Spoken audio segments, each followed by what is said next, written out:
Naomba nimpigie simu hapa mara moja mkuu wa mkoa, na nitataka utulivu, nimueleze changamoto ambazo nyinyi wananchi mmezieleza hapa. Nikisha yasema hapa, na mimi sasa nitawajibu hizi changamoto zenu. Ni ndogo sana na ni chache. Kwa hiyo naomba utulivu kidogo, naongee na Mheshimiwa RC Comrade Daniel Chongolo kuhusu hiki kinachoendelea katika mji wa Tunduma. Mheshimiwa mkuu wa mkoa. Habari yangu nzuri sana bosi. Mimi niko Tunduma hapa. Nimekuja kukutana na watu wa bajaji ambao kulikuwa na changamoto juzi. Okay. Ndio. Kwa hiyo nimefika hapa, nimewasikiliza. Sasa baada ya kuwasikiliza, umetokea baadhi ya changamoto hapa. Nasema wewe kama mwenyekiti wa kamati ya ulinzi na usalama, basi walau nikutajie na wewe wakusikie hapa. Sasa moja ya changamoto ambayo wamenieleza hapa ni kwamba wamehamishwa njia bila kupatiwa sababu yoyote ya msingi. Wamebadilishiwa njia, barabara badala ya kupita ile barabara ya zamani wanapitishwa huko kwenye soko la jioni ambako hakuna wateja kabisa wa bajaji. Kwa hiyo wanataka wapate maelezo kwa nini wamehamishwa bila kupatiwa sababu za msingi. Ndio. Kwa hiyo ndio la kwanza. Unaweza kutusaidia hilo la kwanza kabla tujakwenda kwenye la pili? Kwanza ndio tunakusikia, nimekuweka loudspeaker Mheshimiwa mkuu wa mkoa. Ala.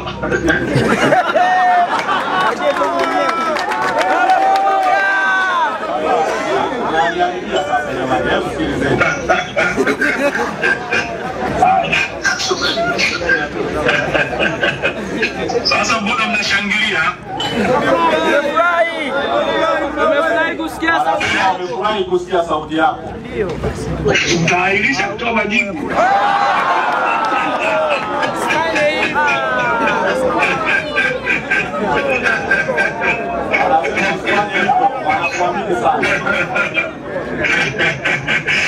Okay, kwanza niseme tu jambo moja.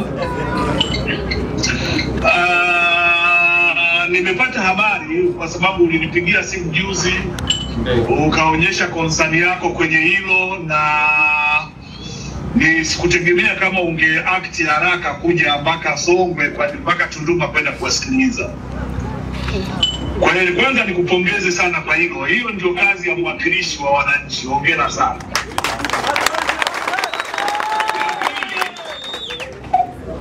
Nimesikia concern zenu na hasa kwenye hilo kwamba barabara ilihamishwa route. Tumekuwa na mawasiliano na Mheshimiwa mkuu wa wilaya, tumelijadili kwa kina na Mheshimiwa mbunge. Ndio tunakusikia. Kwanza ana majibu. kama ilivyokuwa mwanzo. Unasema kwa sasa turudishe ruti kama ilivyokuwa mwanzo.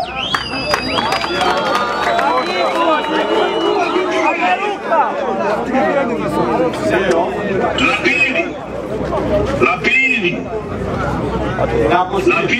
Ndio tunakusikia. Mimi mwenyewe ninaendelea kuwasiliana na Mheshimiwa mkuu wa wilaya. Wiki hii inaanza Jumatatu, tutapanga siku moja ndani ya hizo siku 6 siku 5.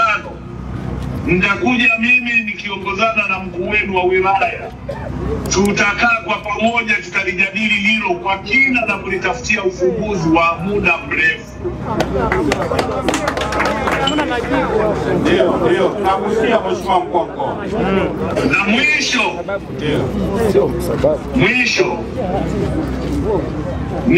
ni waombe Anatoa maelezo baadaye. Pale ambapo pamekuwa labda na lolote ambalo limekuwa na sintofahamu, sisi ni viongozi, niwaombe muwe watulivu, msiwe na wasiwasi. Sisi tuna dhamana ya kuwahudumia wananchi. Tutakaa na ninyi, tutazungumza na ninyi, tutaelewana na tutakuja na solution nzuri sana. Msiwe na wasiwasi.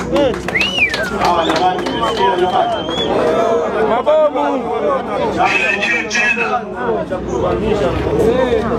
Sasa haya nisikilize, kwenye tutapokaa sasa tutazungumza chanzo, tutazungumza na hatima, kwa sababu sasa hata tukijadili chanzo hakitafuti solution. Solution inatafutwa na decision.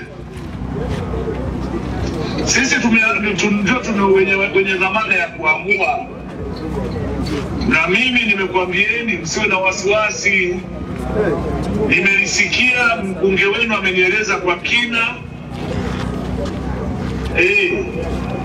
Sawa, Mheshimiwa Mkuu wa Mkoa, mengine zilikuwa ni changamoto ambazo nafikiri mimi mwenyewe nimewaambia hizo tutakuja kufanya kazi pamoja. Moja, checkpoints zimekuwa nyingi sana kutoka Mpemba hadi mpaka ndani ya halmashauri moja, kiasi kwamba vijana wamekuwa wakitoa fedha nyingi sana katika wakiwa kwenye kila checkpoints wanayopitia. Kwa hiyo ni moja. Kuna jambo wanahitaji turekebishe barabara za pembezoni ili ziwe zinapitika wakati pakiwa na jam. Lakini wana hoja nyingine ya msingi, yaani hakuna haja ya kuweka njia mbili za maroli, kwa sababu zenyewe ndio imekuwa moja ya sababu ya foleni. Kwa hiyo roli zikibaki njia moja, hii sehemu inayobaki inatosha wao kupita na shughuli nyingine kuendelea. Kwa hiyo haya nikasema ni mambo ambayo sisi tutakuja tukae na tuyajadili ili tufikie mwafaka wa pamoja, na ninaamini yako ndani ya uwezo wetu na wananchi tutawapatia ufumbuzi kwenye hilo. Nimekusikia Mheshimiwa Mbunge, niamini nimeyachukua, tutayajadili kwa pamoja. Yale ambayo yatakuwa na ufafanuzi na yatahitajika kulazimika kufanyika, tutajadiliana na kutafuta njia bora ya kuyafanya. Yale ambayo kwa kweli yatakuwa yanaonekana ni kikwazo, tutakubaliana kuyaondoa kwa pamoja, wala msiwe na wasiwasi. Haya, jingine la mwisho kabisa, wamekuwa wakitishiwa kwamba wakitoka hapa watakamatwa na kutiwa ndani na faini na kibao. Sasa wewe unasemaje kuhusu hili? Wakitoka wapi? Wakitoka kwenye mkutano wa Mheshimiwa Mbunge. Mimi ndio mkuu wa mkoa, kwa hiyo sasa kama kuna mkubwa kuliko mimi basi akawakamate.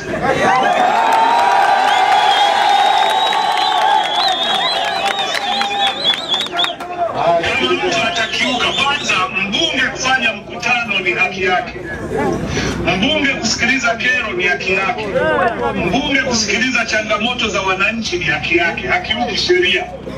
Na nyinyi kuwasilisha kero yenu kwa kiongozi mnayoona anaweza akatatua kero yenu na ni mwakilishi wenu, sio kosa la msingi, kwa sababu mimi ndio sasa nimekuwa sehemu ya kikao chenu, na nyinyi kikao hicho kimebadilika, kimekuwa sio cha mbunge pekee yake, ni mbunge na mkuu wa mkoa.